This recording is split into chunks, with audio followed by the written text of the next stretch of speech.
Nous sommes en 1844. Une foule avance vers une prison à Carthage, dans l'Illinois, tandis que l'air est chargé de tension et de poudre à canon. À l'intérieur du bâtiment, Joseph Smith attend un destin qui semble déjà inévitable, entouré par un conflit qu'il a lui-même contribué à créer et qui le frappe maintenant de plein fouet. En quelques minutes, les coups de feu brisent toute tentative d'ordre et l'homme qui affirme avoir vu Dieu tombe mort, laissant derrière lui non seulement une religion en pleine croissance, mais aussi une communauté au bord de l'effondrement, obligée de survivre sans son prophète. Mais n'allons pas trop vite. L'histoire des Mormons est aussi passionnante qu'effrayante. Aujourd'hui, nous allons explorer leur fondation excentrique, la façon dont ils ont lutté pendant des années contre le gouvernement pour obtenir leur propre terre, ainsi que les polémiques autour de leurs règles internes. De plus, nous allons découvrir des controverses comme celle-ci. If a destitute family is faced with the decision of paying their tithing or eating, they should pay their tithing. The bishop can help them with their food. Ou celle-ci. Nous essayons juste de comprendre ce qui se passe en ce moment, d'accord? Ce n'est pas une pratique normale de transporter des personnes dans une remorque. En quoi consistent leurs rituels les plus curieux? Connaissais-tu l'histoire du massacre de Mountain Meadows? Pourquoi le chef de leur branche la plus fondamentaliste a-t-il été condamné à la prison à perpétuité? Comment ont-ils réussi à concentrer autant de pouvoir? Tout cela et bien plus encore dans ce documentaire spécial sur le mouvement des saints des derniers jours. Si vous voulez qu'on enquête sur d'autres religions, écrivez « religion » en commentaire ou laissez-nous un « merci suggestion ».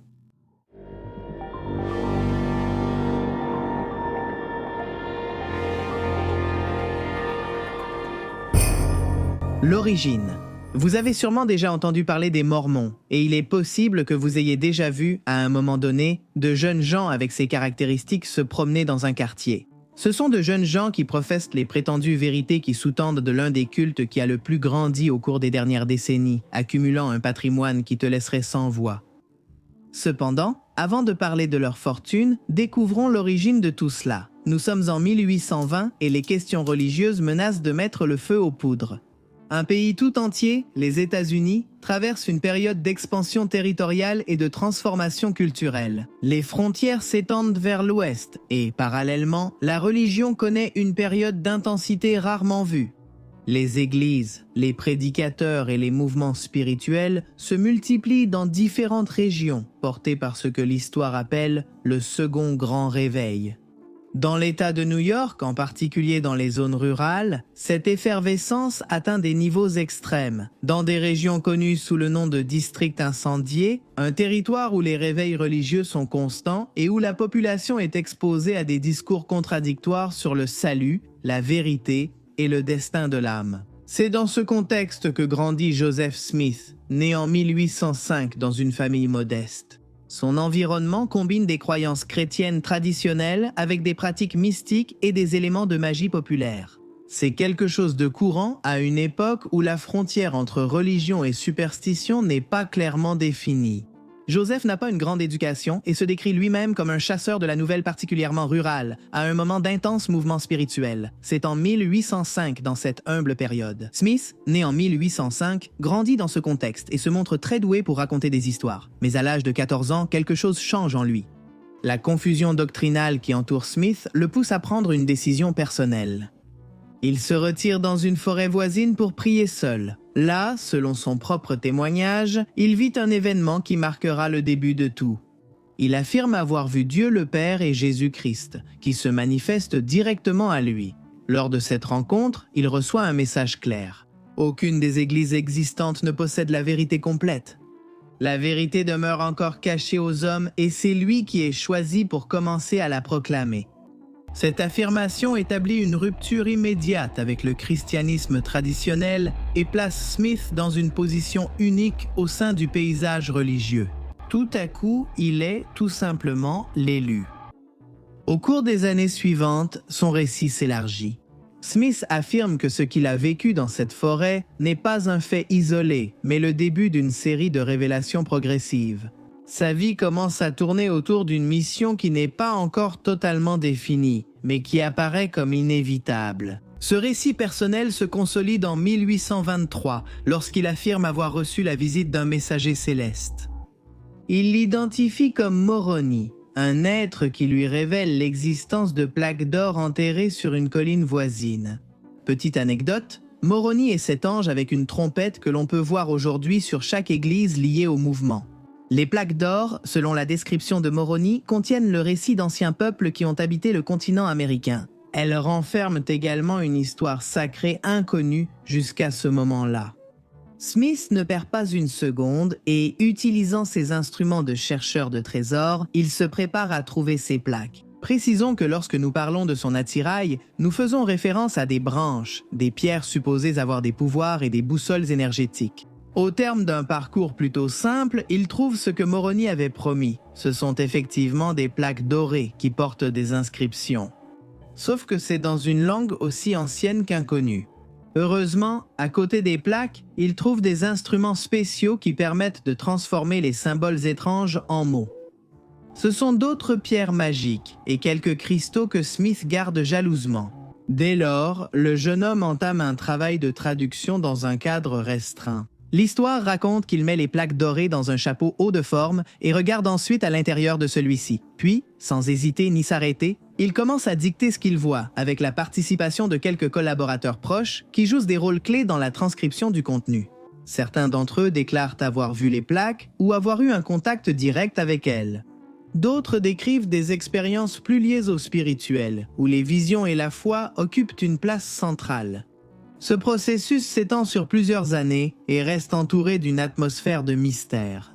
À cette époque émergent ses premiers détracteurs, qui doutent que Smith dicte réellement et pensent qu'il laisse libre cours à son imagination. Certains le défient avec de petits tests, et même si Smith ne parvient pas à les réussir, il ne s'arrête pas pour autant. Sa détermination et son engagement sont totaux. Que se passe-t-il ? Est-ce que quelque chose de révolutionnaire est en train de se préparer ou s'agit-il d'une supercherie sans précédent? Le résultat final apparaît en 1830 avec la publication du Livre de Mormon. Il s'agit d'une œuvre volumineuse qui raconte l'histoire de civilisations anciennes en Amérique et qui fait référence aux chrétiens. Le texte introduit l'idée que Jésus-Christ s'est également manifesté sur le continent américain, ce qui redéfinit la place de l'Amérique dans l'histoire sacrée. À partir de ce moment, il ne s'agit plus seulement d'une expérience personnelle, mais d'un nouveau corpus doctrinal qui cherche à s'imposer comme une vérité révélée. Vous vous demandez peut-être ce qu'il est advenu des plaques dorées. Leur emplacement reste inconnu, et l'histoire officielle dit qu'elles sont devenues sacrées, expliquant leur statut dans l'histoire sacrée. Cette même année, Smith franchit une étape décisive. Il fonde l'Église du Christ, qui sera plus tard connue sous le nom d'Église de Jésus-Christ des Saints des Derniers Jours. L'organisation commence à prendre forme avec un groupe initial de fidèles, qui voient dans son message une réponse claire au milieu du chaos religieux de l'époque. Smith se positionne comme un leader spirituel et comme l'interprète direct de la volonté divine, consolidant une autorité dangereuse qui ne dépendait pas des institutions précédentes. Dès le début, le mouvement suscite des réactions intenses. Ses fidèles y trouvent une direction ferme et une structure de sens. D'autres, en revanche, le regardent avec méfiance. Cette tension accompagnera l'Église dans son développement, et elle ne tardera pas à s'aggraver de façon irréversible. C'est essentiellement le début d'un phénomène qui impliquera des années et des années de lutte sanglante. Une nouvelle foi prend forme. À mesure que le nombre de fidèles augmente, les besoins pratiques augmentent également. La communauté commence à se déplacer à la recherche d'un endroit où s'installer de façon plus stable. Ce processus commence à New York, mais il se déplace rapidement vers l'Ohio. Là-bas, dans la localité de Cairland, les Mormons trouvent un espace plus favorable pour se développer. La ville devient l'un des premiers centres importants du mouvement. Au cours de ces années, l'Église développe une identité de plus en plus définie. Des pratiques propres sont introduites, les liens internes se renforcent et une notion de communauté élue se construit. L'idée de former un peuple distinct, avec une mission spécifique, commence à se consolider. Ceux qui les entourent observent tout cela avec prudence. Les différences religieuses ne sont qu'une partie du conflit. Des disputes économiques et politiques apparaissent également. Les Mormons commercent entre eux, se soutiennent mutuellement et agissent comme un bloc, ce qui suscite des soupçons et de la méfiance. Le prochain grand tournant a lieu dans l'État du Missouri, où Smith identifie un territoire qu'il considère comme vital dans ses révélations. Il pense qu'ils doivent bâtir des cathédrales pour accueillir Jésus-Christ lors de son retour. Par conséquent, une nouvelle base y est établie dans l'intention de construire une communauté plus large. L'arrivée des Mormons en nombre croissant bouleverse les équilibres préexistants, et la cohabitation avec les autres habitants devient de plus en plus conflictuelle. Au cours de cette période, les premières accusations émergent également. Les Mormons sont accusés de fraude, de manipulation et d'abus d'autorité. Malgré tout, en 1837, l'Église cesse d'être une expérience religieuse pour devenir un projet collectif avec des résultats et des ambitions concrètes. Des ambitions qui ne laissent personne indifférent. Qui sont ces hommes et ces femmes qui se considèrent comme uniques et qui veulent vivre selon leurs propres règles? Qui est ce leader dont on sait peu de choses, mais qui démontre avoir un contrôle total sur les masses? On peut déjà sentir le conflit dans l'air. Les affrontements avec les voisins et la persécution sont imminents. La persécution. Nous sommes maintenant en 1838. Lorsque les Mormons arrivent à leur nouvelle destination, les habitants les attendent déjà. Les nouvelles à leur sujet se répandent à la vitesse de la lumière. On dit qu'ils bouleversent l'ordre démographique des régions, qu'ils pratiquent des rituels étranges et qu'il s'agit d'une communauté fermée sur elle-même, qui n'est pas prête à s'adapter, mais plutôt à corrompre son environnement. Cette fois, les tensions ne tardent pas à apparaître. Bientôt, on assiste à des attaques, des pillages et des affrontements armés entre les Mormons et les milices locales. Ce conflit est connu sous le nom de guerre mormone du Missouri, un épisode bref mais intense qui met en lumière la délicatesse de la situation. Au milieu de ce contexte, le gouvernement de l'État intervient de manière ferme. Le gouverneur Lilburn Boggs publie en octobre 1838 un décret exécutif qui change le cours des événements. Dans le document, il déclare que les Mormons doivent être expulsés de l'État ou faire face à l'élimination. La mesure, connue sous le nom d'ordre d'extermination, institutionnalise le conflit et légitime la persécution. À partir de ce moment-là, la violence devient manifeste. Les communautés mormones sont attaquées et forcées d'abandonner leur foyer. Des familles entières se déplacent dans des conditions précaires, laissant derrière elles leurs biens et leurs propriétés. L'expulsion n'est pas un processus ordonné. Elle se déroule dans un climat de peur, d'urgence et de totale insécurité. Pendant cette période, Smith est arrêté avec d'autres dirigeants du mouvement. Il reste détenu pendant plusieurs mois, tandis que la communauté traverse son moment le plus critique. L'absence de cette figure centrale n'arrête pas l'exode, mais ajoute un niveau d'incertitude quant à l'avenir immédiat du mouvement. En 1838, les Mormons ont déjà été expulsés du Missouri. Le mouvement, qui quelques années auparavant cherchait à s'établir territorialement, se retrouve à nouveau en déplacement. Cela pourrait être leur fin, mais Smith transforme le désavantage en force. La persécution devient une partie de leur récit central. L'idée d'être un peuple élu qui fait face à l'adversité devient plus persistante et acquiert une signification symbolique durable. Cela les rend plus unis. À partir de ce moment, chaque nouvel établissement sera conditionné par la mémoire de ce qui s'est passé et chaque décision future portera la marque de cette confrontation ouverte. Ils ne sont plus seulement un groupe religieux, ils se considèrent comme une résistance et ne sont pas prêts à céder. Le rêve d'un gouvernement autonome. Année 1839. La communauté mormone est en mouvement et dans une situation d'extrême vulnérabilité. Les pertes matérielles sont profondes et l'usure émotionnelle est évidente.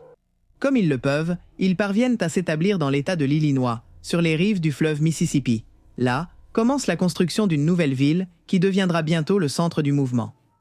Nauvoo. Sous la direction de Joseph Smith et contre toute attente, Nauvoo connaît une croissance inhabituelle. La ville attire des milliers de convertis venant de différentes régions, y compris des immigrants européens. En quelques années, elle devient l'un des centres urbains les plus importants de l'Illinois. Cette croissance n'est pas improvisée. Elle répond à une planification où la communauté cherche, une fois pour toutes, à consolider un espace qui lui est propre, avec une autonomie suffisante pour éviter de nouvelles persécutions. En faisant monter les enjeux sur tous les fronts, Smith organise sa propre milice connue sous le nom de Légion de Nauvoo. Nauvoo, qui relève évidemment de son autorité. Au cours de ces années, des tribunaux locaux, des systèmes d'administration et des mécanismes de défense sont mis en place. La ville fonctionne avec un haut degré d'autonomie. Pour alimenter le feu central de toute cette croisade, Smith continue d'introduire de nouvelles révélations qui élargissent la doctrine. Certains de ces enseignements restent confinés à des cercles restreints et ne sont pas diffusés publiquement. Parmi elles figure la pratique de la polygamie, qui commence à être mise en œuvre progressivement parmi certains membres de la communauté. Les controverses commencent à émerger. En fait, Smith finira par être le premier grand polygame parmi les Mormons, et beaucoup de ces femmes ne seront pas majeures. Dans les années précédant 1844, le climat devient de plus en plus instable. Des voix dissidentes émergent au sein même du mouvement, qui remettent en question le leadership de Smith et dénoncent des pratiques internes. Ces critiques ne restent pas dans la sphère privée. Elles se traduisent par des actions visant à exposer ce qu'ils considèrent comme des réalités. La situation atteint son apogée lorsqu'un groupe d'opposants publie le Nauvoo Expositor, un journal qui accuse directement Smith d'abus de pouvoir et révèle des aspects sensibles de l'organisation. La réponse de Nauvoo est immédiate. Le conseil municipal ordonne la destruction de l'imprimerie, arguant que le contenu représente une menace pour l'ordre public. Cette décision déclenche une réaction en chaîne en dehors de la communauté. Un dénouement se prépare lentement, qui marquera un tournant dans l'histoire du mouvement. La mort du prophète en 1844. Cette année est d'une importance capitale pour les Mormons. Comme nous l'avons dit, la destruction du Nauvoo Expositor déclenche une réaction immédiate dans l'État de l'Illinois. Les autorités interprètent cet acte comme une attaque directe contre la liberté de la presse, et la situation commence à devenir incontrôlable. Au début, Smith est accusé de troubles à l'ordre public, mais bientôt des accusations plus graves s'ajoutent, dont la trahison. Smith décide de se rendre aux autorités dans l'intention d'éviter un conflit plus grave. Il est transféré avec son frère Hiram à la prison de Carthage, une petite localité où la tension sociale est déjà évidente. Pendant ce temps, à Nauvoo et dans les environs, l'incertitude grandit. La communauté mormone perçoit l'arrestation comme une menace directe pour sa stabilité. De l'autre côté, les groupes opposés estiment que l'emprisonnement n'est pas suffisant. La figure de Smith concentre des années de conflits, de ressentiments et de méfiance accumulés. Nombreux sont ceux qui le voulaient derrière les barreaux depuis des décennies. Ce groupe ne veut pas laisser passer l'occasion. Enfin, le leader acclamé est sans défense. Le 27 juin 1844, la situation atteint son dénouement. Une foule armée se dirige vers la prison de Carthage. Le groupe parvient à surmonter la faible résistance et avance vers le bâtiment. En quelques minutes, la violence éclate à l'intérieur de l'endroit. Smith et son frère tentent de se défendre, mais la supériorité numérique est déterminante. Tous deux sont tués lors de l'attaque. La nouvelle se répand rapidement. La mort de Smith a un impact immédiat sur la communauté qu'il dirigeait. La crise se fait sentir immédiatement. Mais ce sont aussi des hommes et des femmes qui ont appris à forger un grand courage. Ils savent que s'ils font un faux pas, tout ce pourquoi ils se sont battus peut s'effondrer en une seconde. Ils savent qu'ils sont à un point de non-retour. Ils doivent agir rapidement, avec sang-froid. Dans les jours qui suivent, l'attention se porte sur la succession. Aucun mécanisme clair et unique ne définit qui doit remplacer Smith. Différents dirigeants présentent des arguments pour prendre la direction, ce qui ouvre un conflit interne. Certains journaux disent que les Mormons sont finis, rien n'est plus éloigné de la réalité, et c'est ainsi que notre histoire revient au début. L'Exode est le nouveau chef.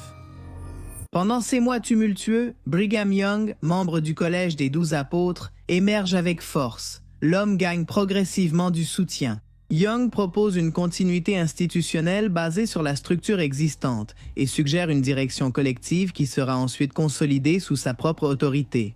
Cette position parvient à rallier la majorité des fidèles, bien qu'elle n'empêche pas la fragmentation totale du mouvement. Au cours des mois suivants, Nauvoo continue d'être le centre de la communauté. Cependant, la stabilité devient de plus en plus fragile. Les tensions extérieures ne disparaissent pas avec la mort de Smith.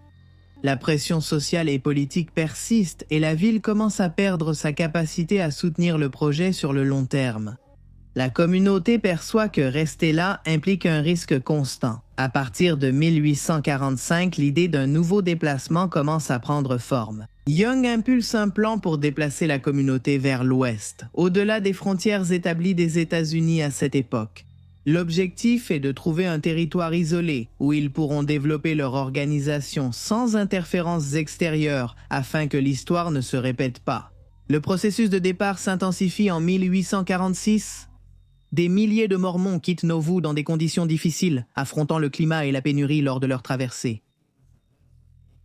Ressources et d'une logistique complexe. Au cours de cet exode, la figure de Young se consolide définitivement.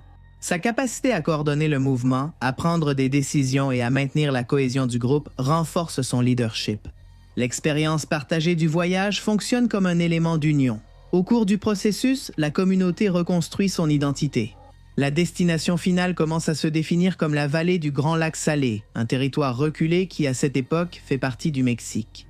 Le choix répond à des critères stratégiques.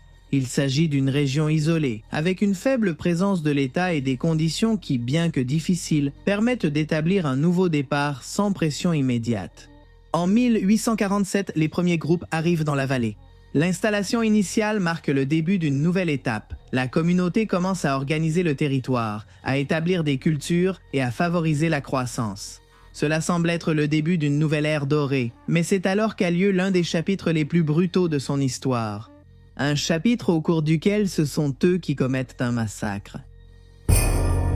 Le massacre de Mountain Meadows, année 1857. La communauté mormone installée sous la direction de Brigham Young observe avec méfiance les mouvements du gouvernement fédéral des États-Unis qui envoie des troupes vers des régions proches de leur colonie. Le souvenir des persécutions passées reste présent.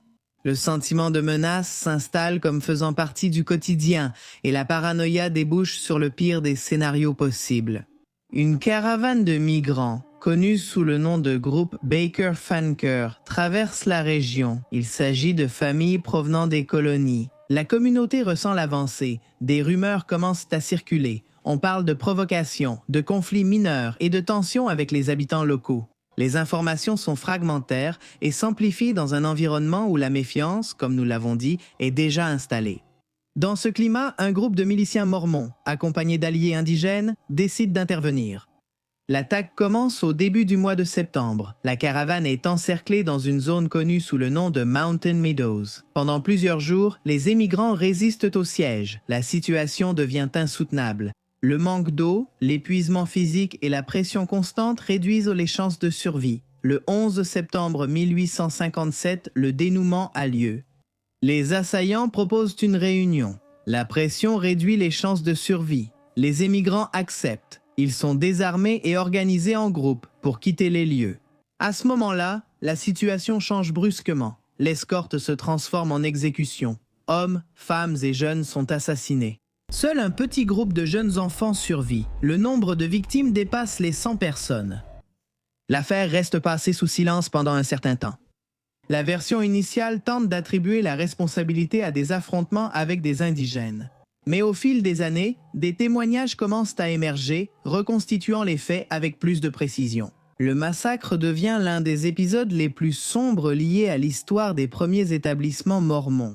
La combinaison de la peur, de l'isolement et d'une structure communautaire fermée crée un contexte où la violence est exercée de manière organisée. Des décennies plus tard, des enquêtes officielles sont menées. Certains responsables directs sont identifiés. Parmi eux, John D. Lee, qui est jugé et exécuté en 1877, son cas est présenté comme une manière d'établir la responsabilité.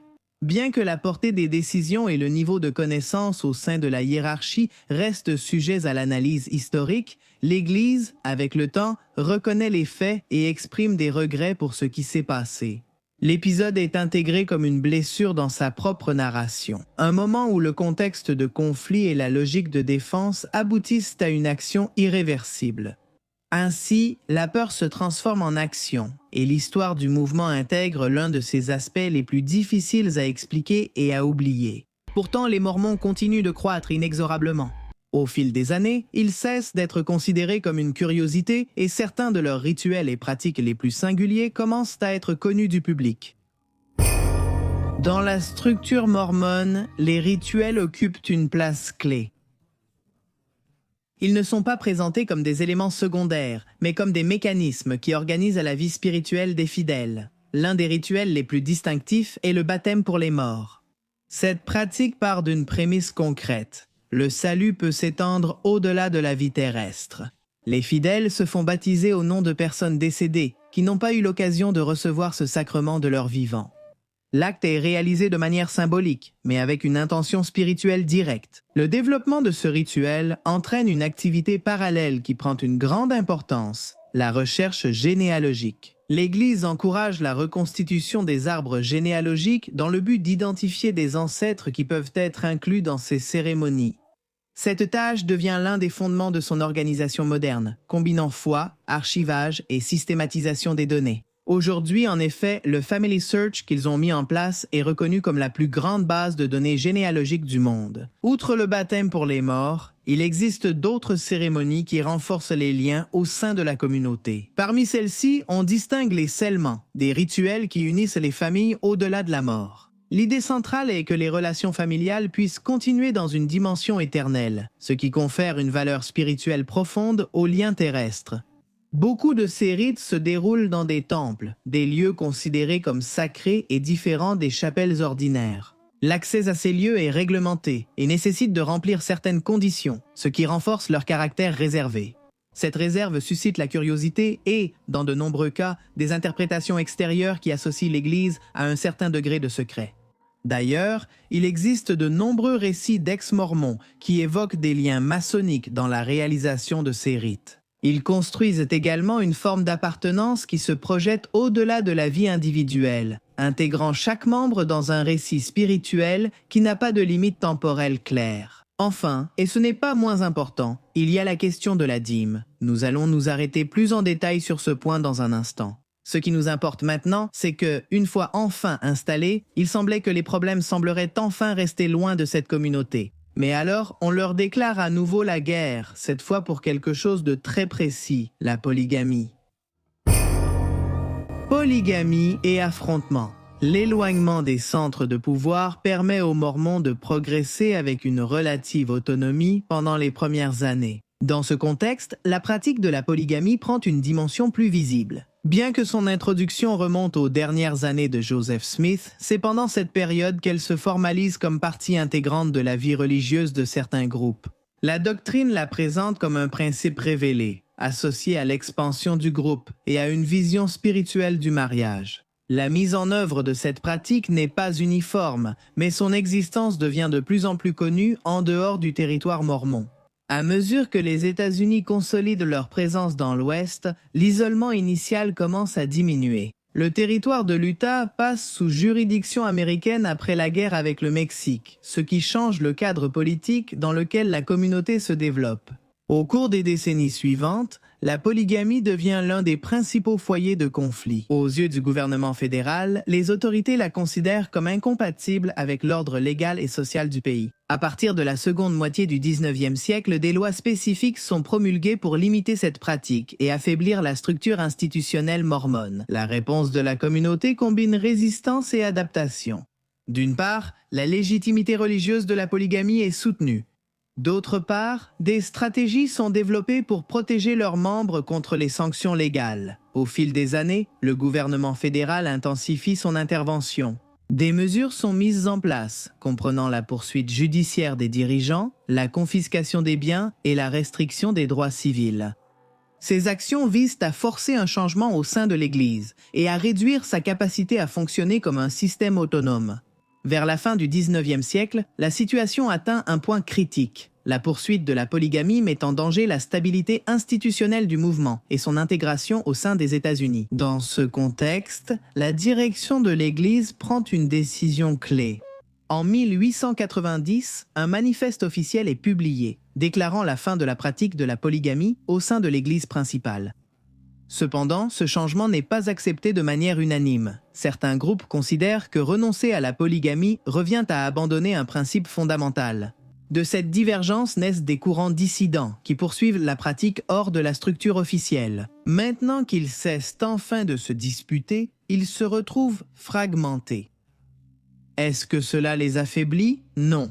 À ce stade du récit, il est clair que rien ne les affaiblit facilement. Jusqu'à ce qu'arrive un moment où leurs croyances et leur origine divine sont complètement bouleversées. Parlons d'un chapitre particulier dans la croissance des Mormons.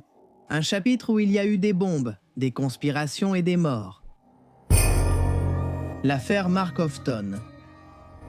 Nous allons nous déplacer jusqu'en 1980. L'Église mormone traverse une période de consolidation et de croissance soutenue.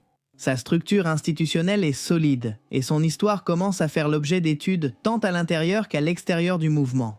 Dans ce contexte apparaît Mark Houghton, un jeune collectionneur de documents historiques qui gagne rapidement en reconnaissance dans les cercles spécialisés. Son profil combine des connaissances techniques, des compétences sociales et une capacité remarquable à détecter quel type de documents suscite de l'intérêt. En peu de temps, il commence à proposer des pièces qui semblent réécrire des aspects sensibles de l'histoire mormone. Parmi les documents les plus marquants se trouve la fameuse « Lettre de la salamandre ». Ce texte propose une version alternative des origines du mouvement, liant les premières visions de Joseph Smith à des éléments de magie populaire et de symbolisme ésotérique. Il y était affirmé qu'une salamandre magique et non un ange avait guidé le jeune homme vers les fameuses plaques d'or. Alors, était-il vrai que Smith avait eu des contacts avec des forces de l'au-delà? Mais, et si ces contacts n'étaient pas comme on l'avait toujours supposé? Le contenu suscite de l'inquiétude car il introduit un récit qui s'écarte de la version officielle sans toutefois s'en détacher complètement. La possibilité que les êtres célestes soient remplacés par des animaux mystiques peut sembler moindre, mais elle ne l'est pas. Avec cette nouvelle origine, il y a un risque que toute l'institution s'effondre. La réaction au sein de l'Église est complexe. Certains secteurs considèrent que ces documents peuvent être authentiques et cherchent à les intégrer aux archives institutionnelles. D'autres perçoivent des incohérences et soulèvent des doutes. Dans ce climat d'ambiguïté, Hoffman parvient à vendre plusieurs de ses pièces à des collectionneurs privés et à des représentants liés au mouvement lui-même. Ces représentants paient en pièces de monnaie. Ils paient très cher les documents, principalement afin de les faire disparaître. À mesure que sa réputation grandit, l'attente de nouvelles découvertes augmente également. Hoffman promet des documents de plus en plus importants, dont certains n'ont pas encore été remis. En 1985, la situation devient incontrôlable. En octobre de cette année-là, une série d'explosions secoue la ville de Salt Lake City. 2 personnes meurent à cause de bombes placées dans des colis qui ressemblaient à des livraisons ordinaires. Peu après, une 3e explosion blesse Hoffman lui-même. Dans un premier temps, l'événement est interprété comme faisant partie d'une possible conspiration liée aux documents. L'enquête progresse et commence à révéler des incohérences dans le récit de Hoffman. Les preuves le relient directement aux engins explosifs. À mesure que les faits sont reconstitués, l'ampleur de sa tromperie est révélée. Les documents qu'il avait vendus pendant des années se révèlent être des contrefaçons élaborées avec un niveau de détail extraordinaire.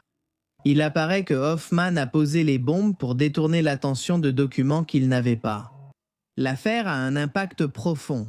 Non seulement elle révèle un crime violent, mais elle remet aussi en question la manière dont les archives historiques sont gérées. L'Église traverse un moment de révision interne. La confiance envers certains documents est ébranlée et les mécanismes de vérification sont renforcés.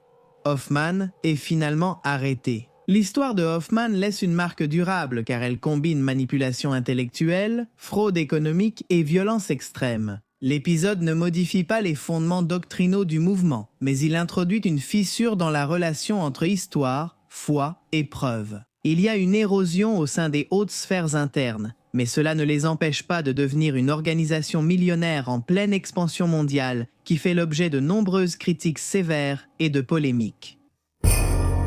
Pouvoir, argent, pouvoir et expansion mondiale. Au cours du XXe siècle, l'Église développe une structure organisationnelle de plus en plus efficace. Des systèmes administratifs clairs sont mis en place, des hiérarchies définies et des mécanismes d'expansion bien coordonnés. La prédication devient professionnelle. Des missionnaires sont envoyés dans différents pays avec un message unifié et une stratégie précise. Cette dynamique permet à l'Église de cesser d'être un phénomène local pour devenir une organisation mondiale. L'Église ajuste également son image publique. Elle se présente comme une institution orientée vers la famille, le travail et la communauté. Cette construction vise à s'intégrer dans des sociétés diverses sans abandonner ses principes fondamentaux. la communication devient plus stratégique. Des campagnes sont développées, des productions audiovisuelles où l'histoire de Smith se répète jusqu'à l'épuisement, et des espaces de diffusion qui renforcent une identité claire et reconnaissable. Parallèlement, la présence internationale croît de manière soutenue. L'Amérique latine, l'Afrique et l'Asie deviennent des régions clés pour l'expansion. L'adaptation culturelle joue un rôle important. Le message reste le même, mais sa présentation s'adapte à différents contextes sociaux. Des membres de l'Église participent dans différents domaines de la vie publique et, dans certains cas, atteignent des positions d'influence. En même temps, l'institution fait face à des remises en question. Certaines portent sur la transparence de sa gestion financière et sur le fait que les Mormons demandent 10% des revenus de leurs membres. Pour eux, la dîme n'est pas une question d'argent, c'est une question de foi. Il s'agit de donner même ce que l'on n'a pas, comme un acte de confiance. En fait, certains représentants de l'Église ont prononcé des discours où ils mentionnent que si une famille est pauvre mais souhaite être mormone et doit choisir entre manger ou donner la dîme, elle doit choisir de donner la dîme. Cela, bien sûr, a suscité de nombreuses controverses.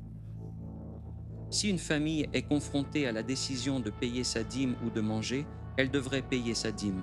L'évêque peut les aider à se nourrir. Les fonds accumulés sont destinés à la construction des temples, aux programmes éducatifs, à l'aide humanitaire et aux projets d'investissement. La gestion financière devient l'un des piliers du mouvement. D'autres soutiennent que l'Église a exclu les personnes afro-américaines de certaines ordonnances et qu'elle maintient des positions conservatrices sur l'homosexualité. On parle aussi de la façon dont ils isolent ceux qui suivent leurs enseignements, les forçant à ne pas fraterniser avec ceux qui n'ont pas les mêmes croyances. Enfin, certains historiens ne cessent de souligner comment les Mormons ont commis, dans leurs premières années, de grands massacres de peuples autochtones dans leur désir de conquérir de nouveaux territoires. Ces critiques obligent l'Église à renforcer ses mécanismes de communication et à gérer son image avec plus de soin.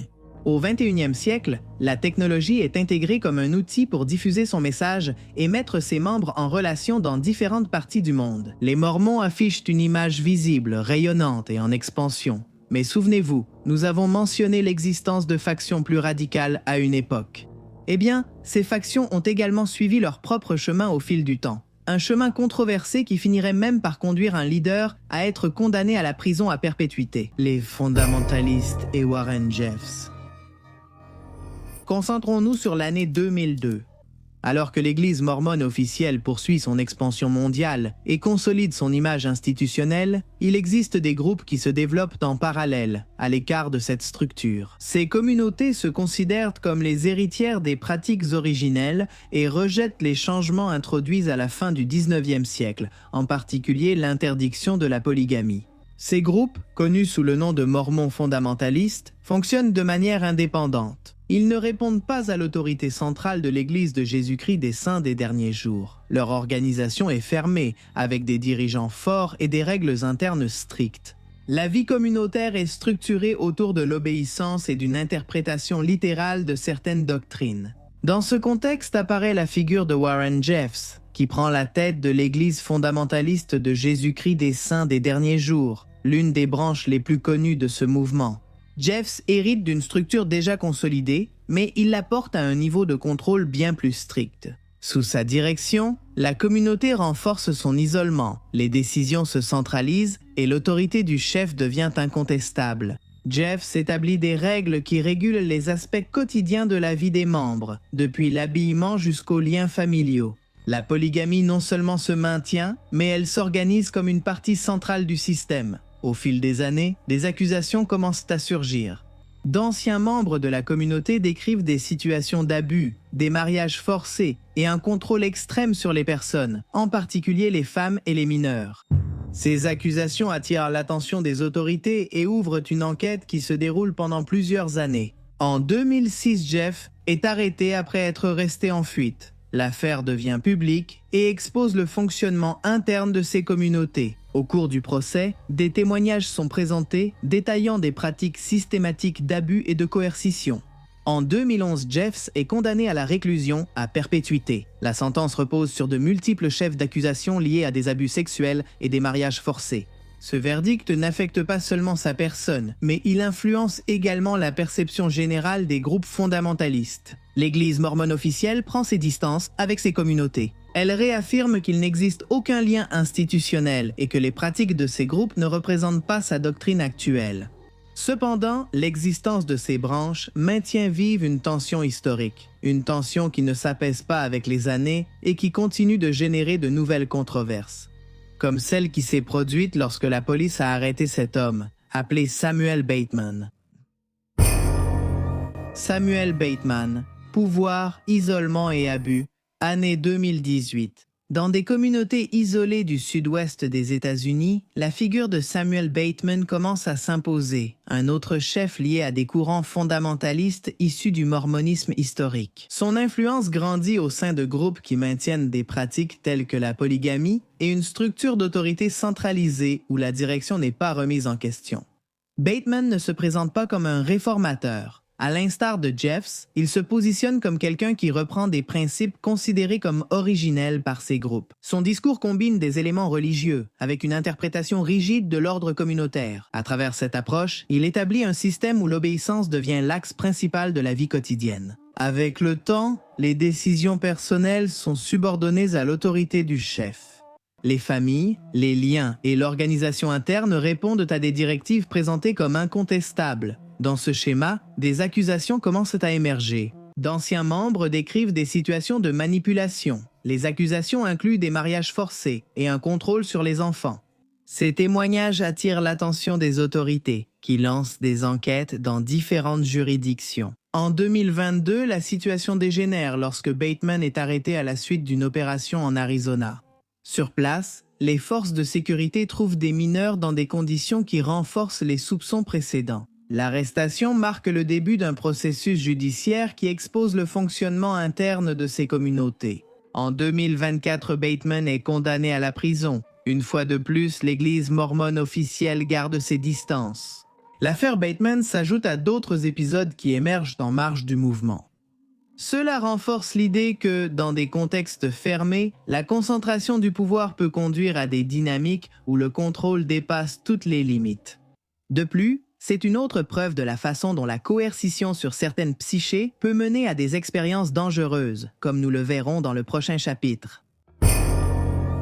Foi, Apocalypse et Crime, année 2019. Dans différentes villes de l'ouest des États-Unis, une série de disparitions commence à attirer l'attention des autorités. Au centre de la scène apparaît Lori Ballou, une femme qui jusqu'à ce moment faisait partie de cercles liés au mormonisme, bien qu'elle soit de plus en plus éloignée de la structure officielle. Son entourage immédiat inclut Chad Daybell, un écrivain qui diffuse des idées sur la fin des temps et développe ses propres interprétations de la doctrine. La relation entre eux se construit sur une vision partagée. Il parle d'une transformation spirituelle imminente du monde, de forces obscures qui habitent en certaines personnes et de la nécessité d'agir avant un événement apocalyptique. Ces croyances ne font pas partie de l'enseignement officiel de l'Église, mais elles s'inspirent d'éléments doctrinaux réinterprétés de manière extrême. Dans ce contexte, les enfants de Ballou, Taylor Ryan et Joshua Gigi Ballou disparaissent. Pendant des mois, il n'y a aucune trace claire de leur localisation. Les réponses de la mère sont incohérentes. Les explications changent avec le temps. La situation empire quand la famille et les autorités réclament des informations concrètes. Plus l'enquête avance, plus l'affaire se complique. D'autres décès surviennent dans l'entourage proche. Le mari de Ballou décède dans des circonstances qui seront ensuite remises en question. L'épouse de Daybell meurt subitement. Chacun de ces événements élargit la portée de l'affaire et renforce le soupçon qu'il ne s'agit pas de faits isolés. Parallèlement, Ballou et Daybell s'installent à Hawaï. Là-bas, ils gardent un profil bas tout en évitant de répondre aux convocations judiciaires. L'absence des enfants devient l'axe central de l'enquête. La pression médiatique augmente et l'affaire prend une importance nationale. En 2020, les autorités découvrent des restes humains sur une propriété liée à Daybell dans l'Idaho. La confirmation qu'il s'agit des restes des enfants de Ballou laisse tout le monde stupéfait. L'enquête cesse de se concentrer sur une disparition pour devenir une affaire d'homicide. Au cours du procès, des éléments sont présentés qui relient les croyances apocalyptiques du couple aux décisions prises. Des messages, des enregistrements et des témoignages sont présentés, décrivant une logique interne où certaines personnes sont considérées comme obscures ou possédées. Ce récit est utilisé pour justifier des actions extrêmes dans un cadre qui combine religion, contrôle et délire. En 2023, Lori Baloug est déclarée coupable des meurtres de ses enfants et de complot pour d'autres décès. La sentence prononce la réclusion à perpétuité.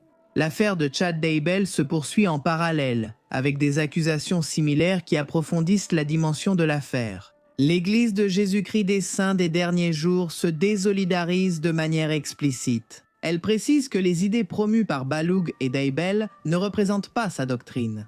Cependant, pour beaucoup, cet épisode montre clairement à quel point les croyances extrémistes peuvent être dangereuses et comment elles peuvent affecter différemment différentes personnes. Fin. Aujourd'hui, l'Église des Mormons est présidée par Dallin Harris Oaks, un avocat et professeur d'université américain.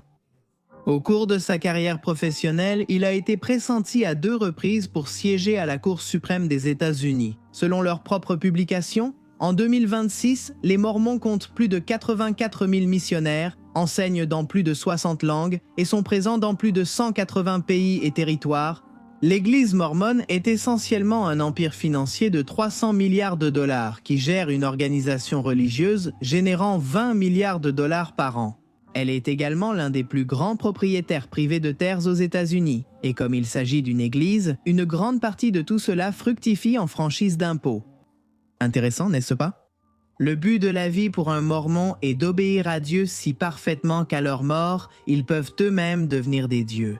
C'est exact, ils croient qu'il existe des millions de dieux et que chaque Mormon fidèle pourra avoir son propre monde et ses propres enfants spirituels pour toute l'éternité.